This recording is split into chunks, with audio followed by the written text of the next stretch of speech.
I said to myself I wasn't going to be nervous, but I have to admit I'm a little nervous up here. Everybody's biggest fear is public speaking, but in the position I've been in for a number of years, we have to do this a lot, but I'm still nervous. But one thing I have to get off my mind here, Mr. Cummings, you are directly responsible for my biggest fear for 15 straight years. That Monarch bike scared the death out of me every single training camp. And now I know who is directly responsible for it, and we're still using them today because they just don't break. So I'll be able to go back to LA tomorrow and tell all my buddies I know who designed that bike, and something else. I regretted that day every year. But just like to, ladies and gentlemen, I'd like to thank you, distinguished guests and fellow recipients. This is truly a huge honor for me. To be inducted into the Manitoba Sports Hall of Fame is a huge honor, not only for myself, but for my family. And, sport has just always been, it's all I knew growing up, whether it was hockey, baseball, soccer, badminton. Growing up in the military, basically everything you did was surrounded by sport, and it's basically what kept me going each day.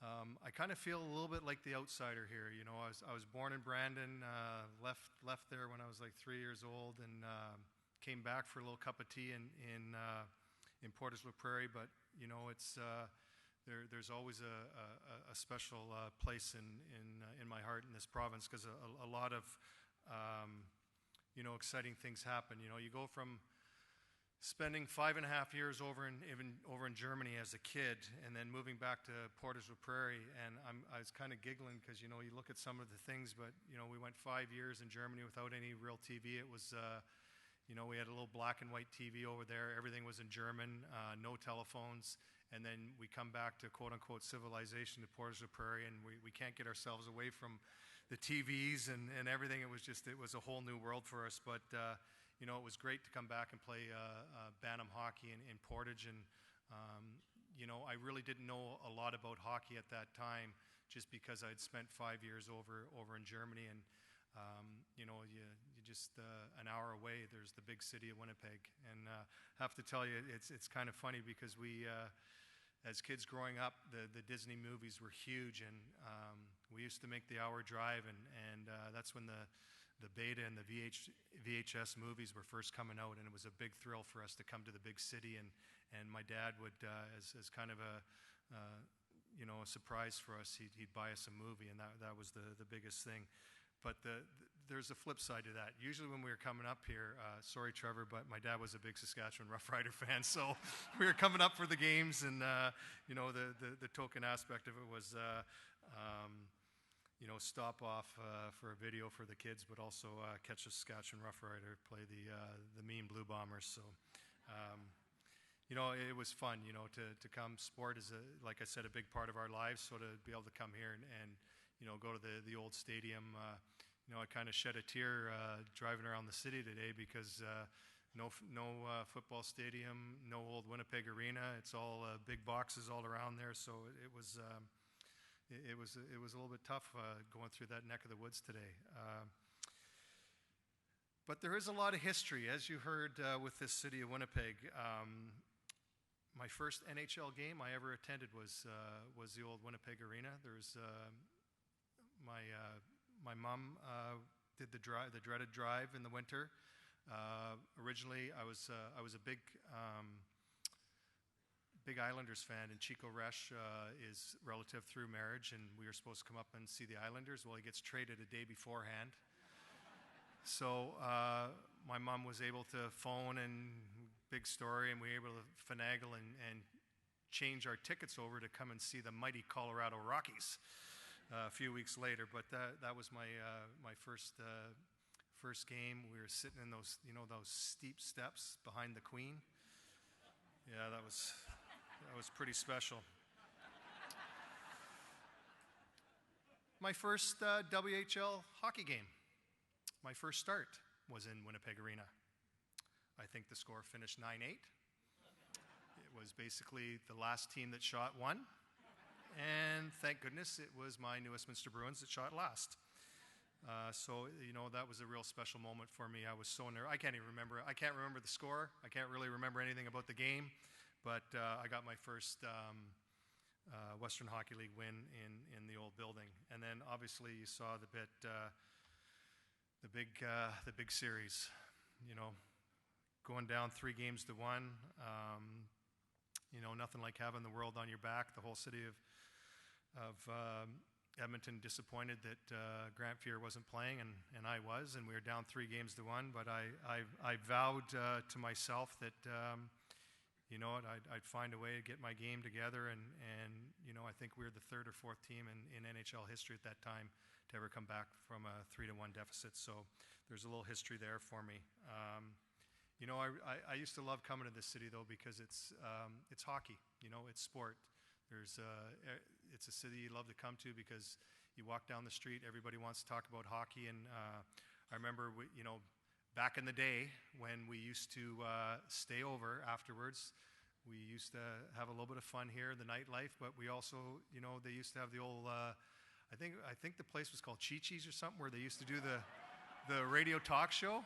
So if you, there was pros and cons. If you had a good night, you were usually invited over there, but the food was terrible. But you're invited over there for the post-game radio show. So I did that a few times, and then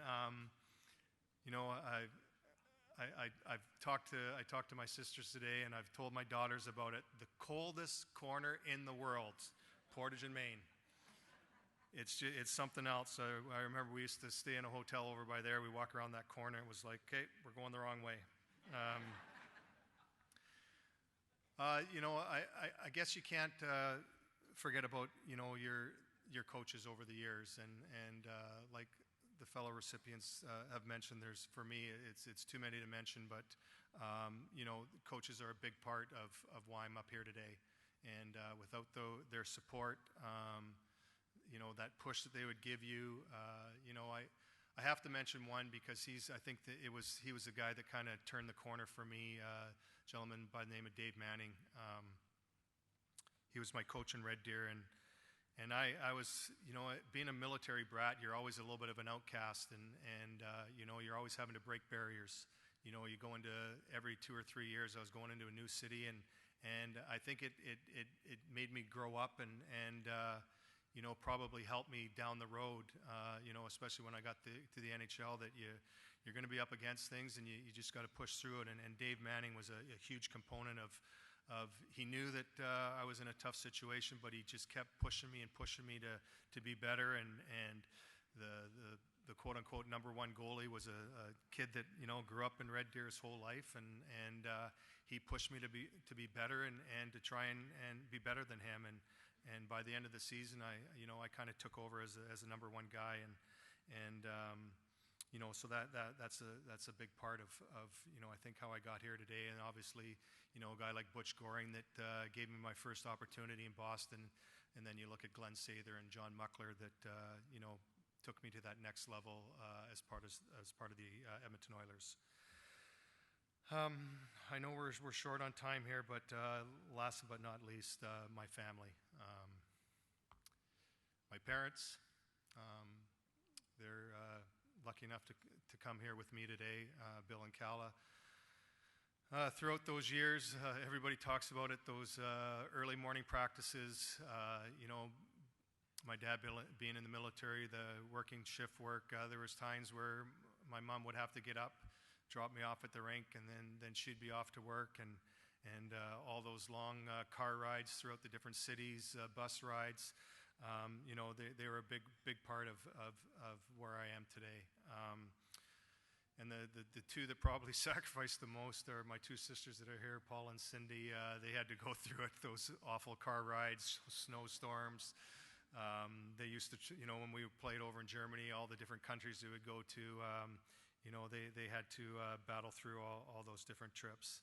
And obviously, I have my wife's parents, Brent and Gail, that once I became a junior in Westminster, they were a big part in helping me grow up, because anytime you leave home at 16 years old, it's tough. So they are a big support mechanism, along with my billets, Joan and Roger, who both passed on, that helped me grow up. And then my wife, Kelly, my rock. Said I wouldn't get emotional, but she's a big part of the ups and downs that you go through as an athlete. And it's, as a goalie, you're either a hero or a goat. And it was always somebody that's positive. To walk through that door at the end of the night, there was always a smile, and that was a big part of, I think, that pushed me to be better each day. And then obviously my two daughters, Cassidy and Tristan, they're not here today. They had already planned a trip to New York before this announcement, and so I know they're thinking of me right now in New York City, but they were just babies. They were babies when I was finishing up my pro career, but I know they're proud of their dad. So thank you very much, and this is just a huge honor, and a special thanks to the nomination committee. It's been a special night for me. Thank you.